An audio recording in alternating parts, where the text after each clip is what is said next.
Teenmar Mallanna garu sir ప్రభుత్వం విత్తనోత్పత్తి కోసం కానీ లేకపోతే పంటల ఉత్పత్తి కోసం కానీ వివిధ ప్రోత్సాహకాలని డిప్యూటీ సీఎం ప్రకటిస్తూ ఉంది అధ్యక్ష.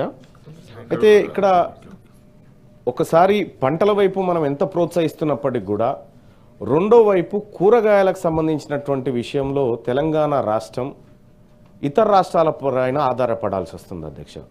ఇవాళ హైదరాబాద్కు 84% కూరగాయలు ఇతర రాష్ట్రాల నుంచి దిగుమతి అయితే తప్ప రోజు గడవనటువంటి పరిస్థితి ఉంది అధ్యక్ష. అట్లాగే మొత్తం ఎంటైర్ తెలంగాణకి 60% కూరగాయలు రావాలి అధ్యక్ష ఇతర రాష్ట్రాల నుంచి. ఈ విషయంలో రాష్ట్ర ప్రభుత్వం ఈ పంటలను పెంపుదల కోసం ఇది అక్కడ ఏమైతుందంటే ఇతర రాష్ట్రం నుంచి వచ్చినటువంటి దానికి రవాణా ఛార్జీలు, మధ్యలో దళారీలు, మార్కెట్ ఇదంతా కలిపి ధరలు పెరుగుతూ ఉన్నాయి అధ్యక్ష. ఇక్కడ కూరగాయల సాగును పెంచాల్సినటువంటి అవసరం ఏ మేరకు ఉందనేది ఒక సూచన చేస్తా అధ్యక్ష.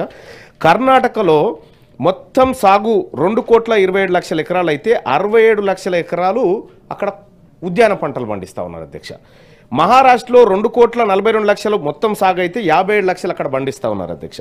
ఆంధ్రప్రదేశ్లో దాదాపుగా 2 కోట్ల ఎకరాల్లో పండిస్తే 45 లక్షల ఎకరాలు ఏది కూరగాయలు ఇతర ఉద్యానవన పంటలు అధ్యక్ష.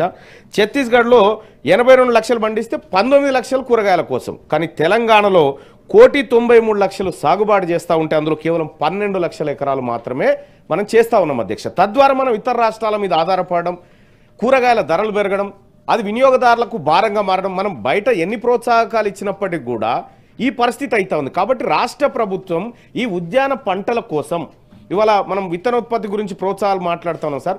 64.5% విత్తనోత్పత్తి ప్రైవేట్ రంగం చేతిలో ఉంది. ఒకసారి గతంలో నేను ఈ తెలంగాణ రైతాంగాన్ని 10 జిల్లాల నుంచి ఛత్తీస్గఢ్ తీసుకుపోయిన అధ్యక్ష. ఛత్తీస్గఢ్ తీసుకపోతే అక్కడ వ్యవసాయ విశ్వవిద్యాలయం ఉంది. అక్కడికి పోతే విత్తనోత్పత్తికి ఎస్ సార్ అక్కడ అది చెప్తున్నా సార్, ఆ తరీకాలోకి రమ్మని చెప్తా ఉన్నాను సార్. అక్కడ విత్తనోత్పత్తి విభాగాన్ని రైతులకు పరిచయం చేస్తే ఆశ్చర్యపోయారు అధ్యక్ష. సేమ్ తెలంగాణ రాష్ట్రంలో కూడా ప్రైవేట్ రంగంలో ఉన్నటువంటి విత్తనోత్పత్తి కార్యక్రమాన్ని ప్రభుత్వ రంగంలోకి తెచ్చి అలాగే ఉద్యానవన పంటలు పెంచే విధంగా ఈ రాష్ట్ర ప్రభుత్వం ఏమైనా చర్యలు తీసుకుంటుందని తమ ద్వారా అడగదలుచుకున్న అధ్యక్ష. మహేష్ కుమార్ గౌడ్ గారు. అధ్యక్ష, ఇది మల్లన్న చెప్పిన రిలేటెడ్. ఇది ఇప్పుడు మన రాష్ట్రంలో వ్యవసాయం అంటే వరి అనేది నానుడిగా మారిపోయింది అధ్యక్ష. ఈ డైవర్షన్ ఆఫ్ క్రాప్స్ రావాల్సిన అవసరం ఉన్నది. ఛత్తీస్గఢ్లో గత ప్రభుత్వం కాంగ్రెస్ ప్రభుత్వం అక్కడ క్రాప్ డైవర్టే వేరే క్రాప్ వేసుకుంటే ప్రోత్సాహం. లేటెస్ట్ న్యూస్ తెలుగు మరియు ఇంగ్లీష్ అప్డేట్స్ కోసం ఇప్పుడే క్యూన్యూస్ అఫీషియల్ యాప్ ని ప్లే స్టోర్ నుండి డౌన్లోడ్ చేసుకోండి. సరికొత్త సమాచారాల కోసం క్యూన్యూస్ వెబ్సైట్ ని ఫాలో అవ్వండి. ఛానల్లో ప్రాంతీయ, జాతీయ, అంతర్జాతీయ వార్తలు వీక్షించండి. లైక్ చేయండి.